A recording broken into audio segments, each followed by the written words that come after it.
আবার তোমাদের সাথে একটা মাছের রেসিপি শেয়ার করছি। এটা হলো মোরলা মাছ, এর আমি বানাবো আজকে চচ্চড়ি। দেখো আমি পেঁয়াজ, কাঁচা লঙ্কা, টমেটো, এখানে রেখেছি আমি রসুন কুচি, এখানে অল্প একটু কাশ্মীরি লঙ্কার গুঁড়ো। চলো দেখো আমি তেল বসিয়ে দিয়েছি, এর মধ্যে কালো জিরা সম্বার দিয়ে দিলাম, দিয়ে দিচ্ছি পেঁয়াজ কুচি, দিচ্ছি টমেটো কুচি, দিলাম কাঁচা লঙ্কা চেরা। এবার ভালো করে পেঁয়াজ, টমেটো আর কাঁচা লঙ্কাকে ভালো করে কষিয়ে নিতে লাগবে।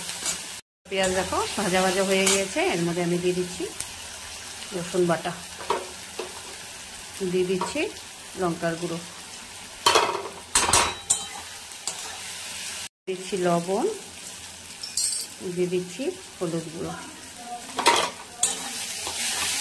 মশলাটা পুরো ভাজা ভাজা হয়ে গিয়েছে, তেল ছেড়ে দিয়েছে। এবার আমি এর মধ্যে দিয়ে দেবো সামান্য জল।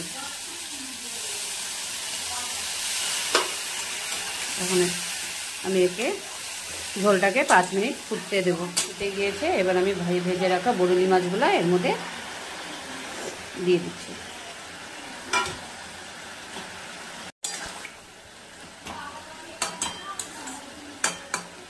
আমার হয়ে গিয়েছে বরুলি মাছ, বা কেউ কেউ এটাকে নদীর মাছও বলে।